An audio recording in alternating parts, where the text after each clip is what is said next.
بسم اللہ الرحمن الرحیم انا اعطیناک الکوثر فصل لربک وانحر ان شانئک هو الابتر۔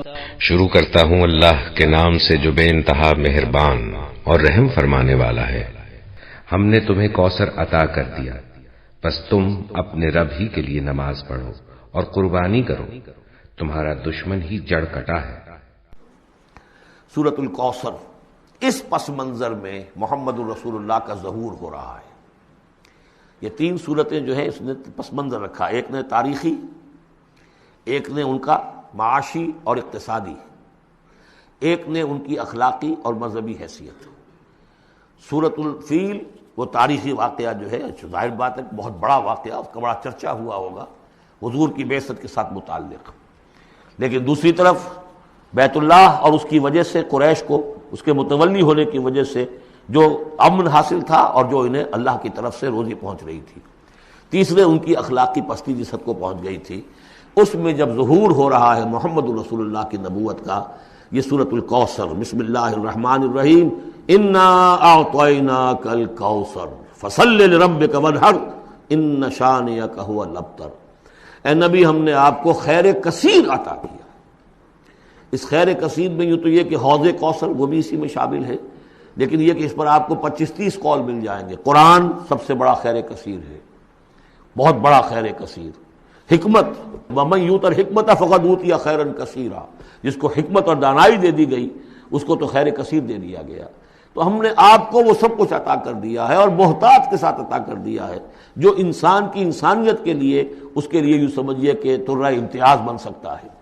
فصل لربک وانحر، پس اپنے رب کے لیے نماز پڑھا کیجئے اور نحر کیجئے، اونٹ قربان کیا کیجئے۔ یہ گویا کہ عید الاضحیٰ کا نقشہ آ گیا۔ فصل لربک، پہلے ہم نماز پڑھتے ہیں دوگانا عید الاضحیٰ، اور پھر جا کر ہم قربانی کرتے ہیں۔ وانحر ان شانئک هو الابتر، یقیناً آپ کا دشمن ہی ہے کہ جو دم کٹا ہو جائے گا۔ اس کا پس منظر یہ ہے کہ جب حضور کے ایک صاحبزادے بچپنی میں فوت ہو گئے تو کچھ جو کفار تھے مکے کے، انہوں نے بڑی خوشیاں منائیں کہ ایک ہی بیٹا تھا، باقی تو ان کی بیٹیاں ہیں۔ آپ کو معلوم ہے کہ 4 بیٹیاں تھیں حضور کی صلی اللہ علیہ وسلم، لیکن یہ کہ بیٹا جو تھا وہ ایک ہی تھا، وہ اللہ نے اٹھا لیا، تو بڑے خوشیاں منائی گئیں کہ یہ تو اب دم کٹا جیسے ہوتا ہے جس کا کوئی پیچھے نام نہ رہ جائے۔ بیٹیوں سے تو نام چلتا نہیں، نام تو چلتا ہے بیٹوں سے، تو اب ان کا تو کوئی تذکرہ ہی نہیں رہے گا۔ کوئی بات نہیں، جب تک یہ ہیں آگے کوئی نام لینے والا نہیں۔ تو فرمایا کہ نہیں، ان کو تو کروڑوں بیٹے اللہ عطا کرے گا، کروڑوں اربوں بیٹے عطا کرے گا۔ ہاں اے نبی، آپ کا دشمن ضرور ہے کہ جس کا نام لیوا کوئی نہیں رہے گا۔ بارک اللہ لی ولکم فی القرآن العظیم ونفعنی وإیاکم بالآیات والذکر الحکیم۔ بسم اللہ الرحمن الرحیم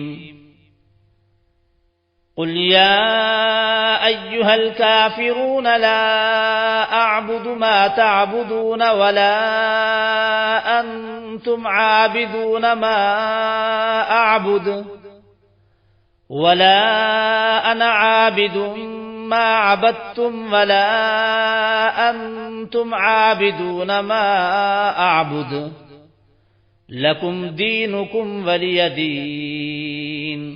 شروع کرتا ہوں اللہ کے نام سے جو بے انتہا مہربان اور رحم فرمانے والا ہے۔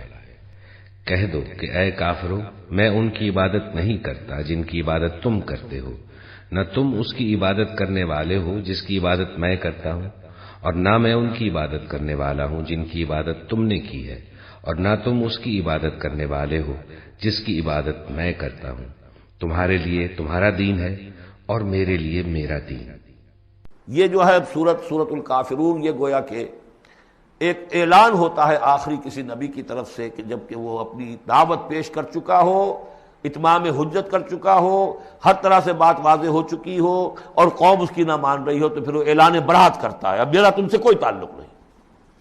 قل یا ایھا الکافرون لا اعبد ما تعبدون، کہہ دیجئے اے نبی، اے کافروں۔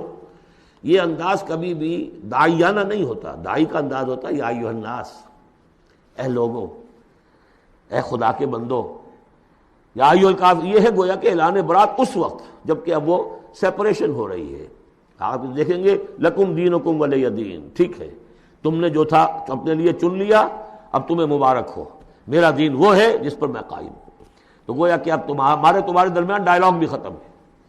قل یا ایھا الکافرون لا اعبد ما تعبدون، میں ہرگز پوجنے والا نہیں اس کو جنہیں تم پوجتے ہو، ولا انتم عابدون ما اعبد، نہ تم پوجنے والے اس کو جسے میں پوجتا ہوں۔ اس میں نفی ہو رہی ہے۔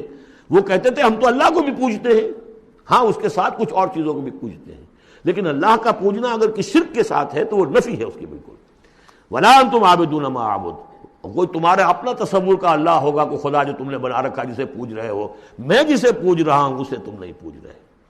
ولا انا عابد ما عبدتم، اور نہ ہی میں ہمیشہ آئندہ بھی کبھی بھی پوجنے والا ہوں اس کا جس کی بندگی تم کر رہے ہو۔ ولا انتم عابدون ما اعبد، نہ تم پوجنے والے ہو اس کی جس کو میں پوج رہا ہوں۔ لکم دینکم ولی دین، اب میرے اور تمہارے راستے علیحدہ ہو گئے، تمہارے لیے تمہارا دین، جو طریقہ تم نے اختیار کیا ٹھیک ہے، تمہیں مبارک ہو، میرے لیے میرا دین ہے۔